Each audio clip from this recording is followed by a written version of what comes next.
Mes filles, aidez-moi à porter mon bois de chauffage. Je suis tellement fatiguée. Ne m'appelle plus jamais ta fille vieille peau. Comme tu te regardes, tu peux m'accoucher. Regarde-moi ça. Après avoir nettoyé, Joy est allée derrière la maison et a trouvé un petit paquet de bâtonnets secs ainsi qu'une casserole qui avait l'air inutilisée. Elle a bien lavé la casserole, s'est lavé les mains et a demandé à la vieille « Maman, as-tu quelque chose à cuisiner ?» La vieille a pointé du doigt un petit sac et un petit panier. Joy les a ouverts et a trouvé le petit gari, quelques poivrons secs et des légumes qui étaient toujours bons. Joy a hoché la tête. « D'accord, maman. Je vais cuisiner quelque chose de simple pour toi. » Elle a allumé un petit feu et préparé un repas léger. L'odeur de la nourriture s'est répandue dans l'air, pour la première fois dans ce complexe, et cela a redonné l'impression que l'endroit était une maison.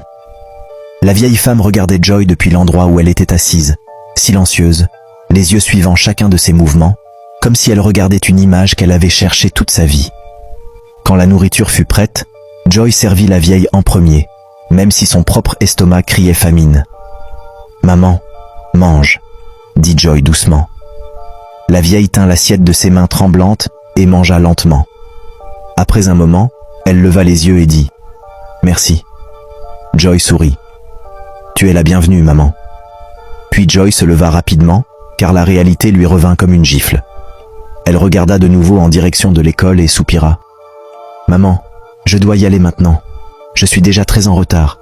Ils vont me punir. » La vieille hocha la tête et se leva lentement. « Viens », dit-elle calmement. Elle entra dans la vieille maison et Joy la suivit à l'intérieur, pensant que la vieille voulait lui donner des conseils ou peut-être la supplier de revenir un autre jour. Mais la vieille se dirigea vers un coin et sortit un pot indigène blanc. Il n'était pas grand, mais il avait l'air spécial.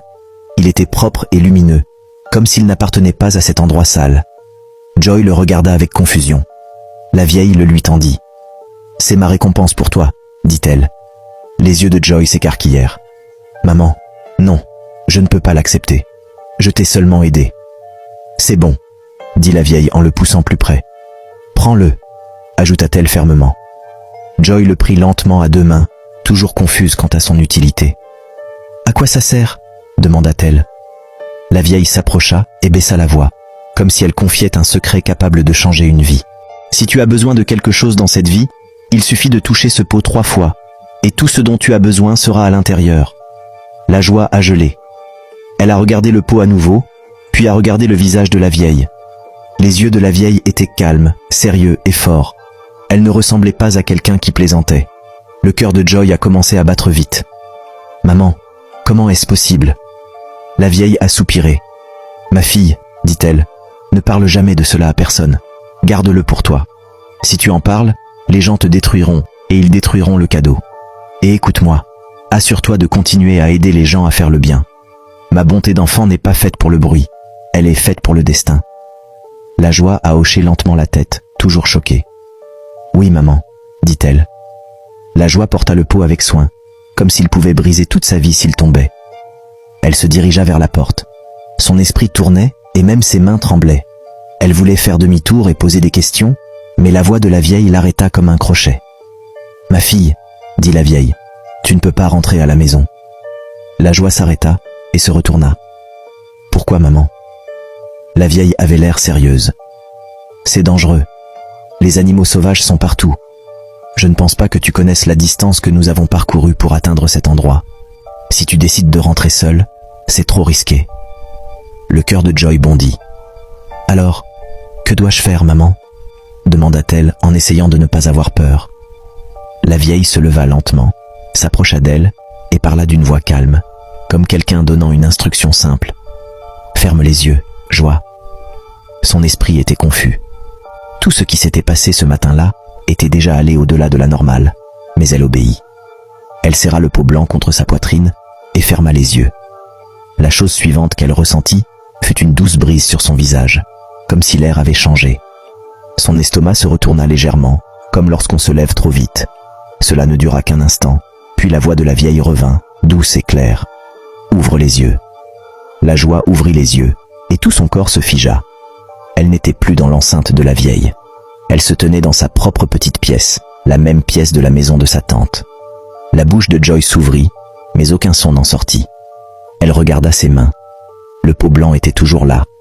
Ses genoux devinrent faibles, et elle s'assit lentement sur le matelas, comme si ses jambes ne pouvaient plus la porter. Son cœur battait comme un tambour, et ses yeux parcoururent la pièce encore et encore, comme si elle s'attendait à ce que les murs changent. Non, non, comment? Elle a chuchoté. Elle s'est précipitée vers la fenêtre et a regardé dehors. Elle pouvait voir la route du village, elle pouvait entendre les voix des gens, elle pouvait entendre la vie normale. C'était comme si cet endroit étrange n'avait jamais existé. La joie a serré le pot, son souffle a tremblé. Puis elle a chuchoté à nouveau, cette fois avec la peur et le choc mêlés. Quelques minutes plus tard, Joy était toujours debout au milieu de sa chambre. Son esprit n'arrêtait pas de tout rejouer comme un film. La voix faible de la vieille, le bois de chauffage lourd, le composé sale, le balayage de la cuisine, le pot indigène blanc, et puis la façon étrange dont elle avait ouvert les yeux pour se retrouver dans sa chambre. Le cœur de Joy battait toujours vite. Elle n'arrêtait pas de se poser la même question, encore et encore. Était-ce réel? Était-ce un rêve? Comment suis-je revenue si vite? Elle fit un petit pas, puis s'arrêta à nouveau, toujours confuse, toujours perdue dans ses pensées. Soudain, la porte de sa chambre s'ouvrit. Sa tante se précipita, en colère comme une tempête. Elle ne salua même pas. Puis son visage se tordit d'irritation. « Joy !» a-t-elle crié. « Donc tu n'es pas allée à l'école ?» Joy cligna des yeux, comme si elle revenait à la vie. « Tante !» réussit-elle à dire. Mais la femme ne lui permit pas de parler. « Que fais-tu dans cette maison ce matin ?» continua la tante en s'approchant. « Est-ce que tu vois maintenant des hommes ?» Elle regarda Joy de haut en bas avec dégoût. « C'est pour ça que tu te tiens ici comme ça, l'air confus, comme quelqu'un qui revient de quelque part ?» La bouche de Joy s'ouvrit à nouveau. « Non, tante, je... » Mais la tante la coupa avec un sifflement fort. « Tais-toi !» cria-t-elle. « N'ouvre jamais ta bouche pour me mentir. Tu es en uniforme et tu es toujours à la maison. Alors quoi? Tu penses avoir grandi maintenant? Tu veux commencer à dormir dehors ?» Les yeux de Joy s'écarquillèrent sous le choc. « Tante, je n'ai rien fait de tel, » dit-elle rapidement. « J'étais juste. »« Juste quoi ?» aboya la tante. « Juste debout comme une chèvre ?» Elle secoua fortement la tête. « Dieu merci, je n'ai pas encore payé tes frais de scolarité. Dieu merci, sauve-moi. Cette fille inutile veut me déshonorer. » La gorge de Joy se serra. Elle essaya de rester calme. « Tante, s'il te plaît, j'ai seulement aidé une vieille femme et je suis arrivée en retard. » La tante rit méchamment. « Vieille femme ?» répéta-t-elle. « Quelle histoire! Chaque jour tu as une histoire. Demain ce sera. J'ai aidé un jeune homme. Le jour suivant, je suis tombée dans le lit de quelqu'un. Écoute-moi Joy. Si tu veux continuer, si tu veux gâcher ta vie, fais-le. Mais n'apporte pas de honte dans ma maison. » Les yeux de Joy devinrent larmoyants. « Je ne gâche pas ma vie, » dit-elle doucement. « Je venais pour aller à l'école. »« Maintenant ?» se moqua la tante. « Maintenant qu'ils ont déjà commencé les leçons ? Tu vois que tu es inutile. » Elle parla plus fort, comme si elle voulait que tout le complexe entende.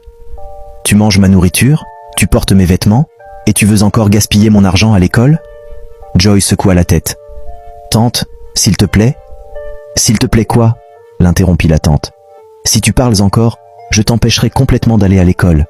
De toute façon, je n'ai même pas payé tes frais, et je suis contente de ne pas l'avoir fait. » Joy, la fille inutile, resta là, retenant ses larmes, pendant que sa tante continuait de lui lancer des insultes, comme de l'eau brûlante se déversant sur sa poitrine.